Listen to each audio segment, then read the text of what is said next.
Hoy vamos a meternos de lleno en la historia de un hombre que, bueno, cambió de forma brutal nuestra manera de ver el mundo. Se llamaba Tales de Mileto, y es que se le considera nada menos que el pistoletazo de salida de la filosofía y la ciencia en Occidente. A ver, pensemos un momento. Durante miles de años, la humanidad miraba a su alrededor y ¿qué veía? Pues la mano de los dioses en todas partes. Un rayo, la furia de Zeus, una buena cosecha, un regalo de Deméter, todo tenía una explicación divina. Pero de repente, a alguien se le ocurrió una pregunta que lo cambió todo. Oye, ¿y si hay otra forma de explicar esto? Pues este es el hombre. Este es el que se atrevió a buscar esa otra explicación. Tales de Mileto vivió allá por el siglo VI a.C. en una ciudad que era un hervidero, Mileto, en la costa de lo que hoy es Turquía.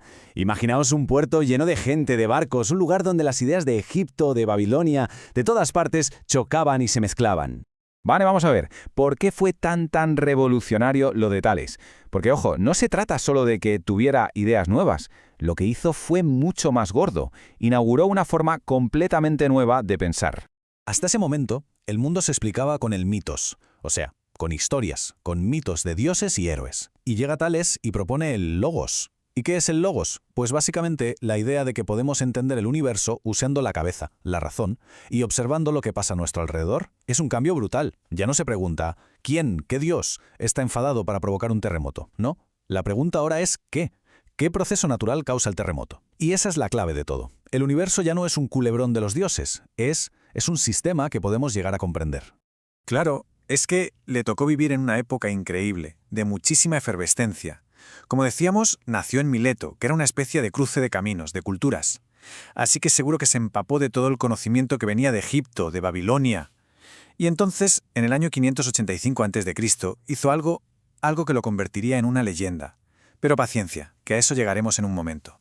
Y ojo, que esta nueva forma de razonar no era solo para mirar hacia afuera, hacia las estrellas o la Tierra. No, también la aplicó hacia adentro. Esa famosa frase, «Conócete a ti mismo», que estaba inscrita en el templo de Apolo en Delfos, y que se le atribuye a él, pues demuestra justo eso. Viene a decir que la misma lógica, la misma razón que nos sirve para entender el universo, también nos sirve para entendernos a nosotros mismos, a la mente humana. Bueno, y en esa búsqueda de los secretos del cosmos, llegó a su idea más conocida. Y seamos sinceros, a primera vista, la más rara de todas. Su intento de encontrar una única cosa, una sola sustancia, que fuera el origen de todo.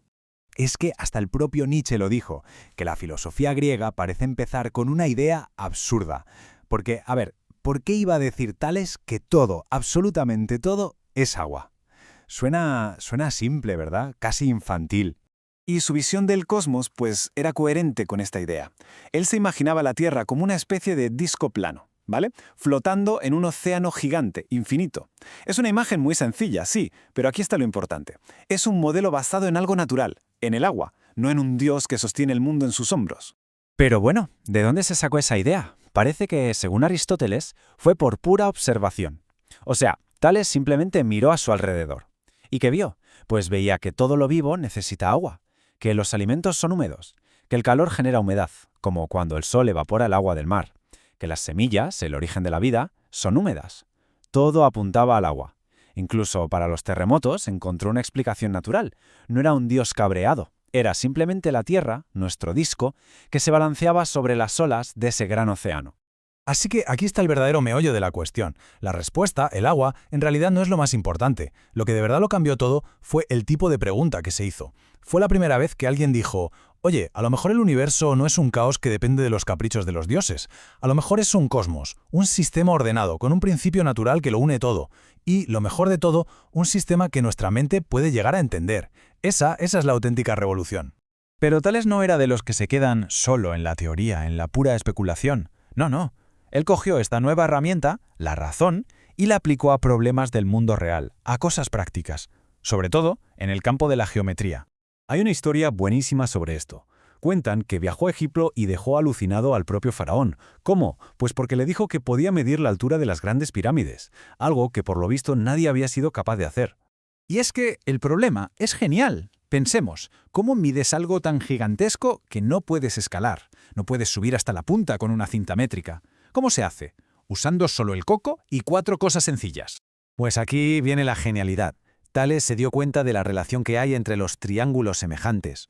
¿Qué hizo? Se plantó al lado de la pirámide y esperó. Esperó al momento justo del día en que la sombra que él proyectaba medía exactamente lo mismo que él. Y claro, en ese preciso instante, razonó, la sombra de la pirámide tenía que medir exactamente lo mismo que la altura de la pirámide.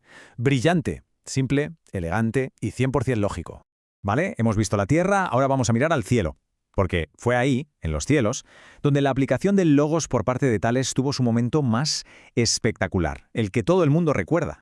Hay que imaginarse la escena. Estamos en medio de una guerra brutal entre dos imperios enormes, los lidios y los medos. Llevan 5 años matándose sin que nadie gane. Y están ahí, en medio de otra batalla campal, a sangre y fuego. Y de repente, en mitad de la lucha, pasa algo que nadie se espera. Lo cuenta el historiador Heródoto. El cielo se empieza a oscurecer y el día, de golpe, se convierte en noche. Imaginaos el pánico. Los soldados, aterrorizados, sueltan las espadas y se quedan paralizados. Lo que acababan de ver era un eclipse total de sol. Para esa gente, claro, eso solo podía ser una señal de los dioses, un presagio malísimo. El susto fue tal que pararon la guerra en seco y firmaron la paz al momento. Pero para Tales, aquello no tenía nada de mágico ni de divino. Él había estado estudiando los registros astronómicos, seguramente de los babilonios, y había calculado que ese año iba a haber un eclipse.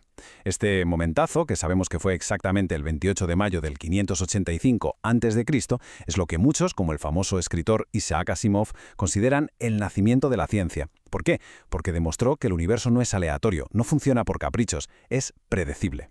Y claro, como pasa siempre con estas figuras tan gigantes, la historia de Tales está llena de anécdotas. Da igual si son 100% ciertas o no, lo importante es que nos cuentan mucho sobre el personaje y el impacto que tuvo. Por ejemplo, se cuenta una historia genial para callar a los que decían que los filósofos no servían para nada práctico, que siempre eran pobres. Usando sus conocimientos del clima, predijo que iba a haber una cosecha de aceitunas buenísima. Así que, ¿qué hizo? Fue por ahí, discretamente, y alquiló por 4 duros todas las prensas de aceite de la zona antes que nadie. Cuando llegó la cosecha brutal que había previsto, todo el mundo necesitaba las prensas y él las realquiló a precio de oro. Se forró. Pero no lo hizo por la pasta, sino para demostrar una cosa, que el conocimiento, la filosofía, es poder. Pero ojo, que no todo eran genialidades y momentos épicos. También hay historias que nos lo pintan como un ser humano de carne y hueso. La más famosa, sin duda, es la de la sirvienta que se partía de risa porque Tales, por ir embobado mirando a las estrellas, no vio un pozo que tenía delante y se cayó dentro. Es un recordatorio genial de que hasta la mente más brillante puede estar a veces un poco en las nubes y tropezar con lo más tonto. Al final, si lo pensamos bien, su verdadero legado no son sus respuestas. No es el agua, ni el truco de la pirámide, ni siquiera la predicción del eclipse. Su verdadero legado es la pregunta que estaba detrás de todo eso. Tales fue el que nos enseñó que el universo no es un guión divino intocable, sino un misterio que podemos intentar resolver. Nos dio, por así decirlo, permiso para preguntar por qué, y para buscar las respuestas no en los cielos, sino aquí, en la propia naturaleza. Así que todo esto nos deja con una última reflexión. Si una sola persona, con una simple pregunta, pudo poner en marcha la revolución científica, ¿cuál es esa pregunta que podría cambiar nuestro mundo hoy?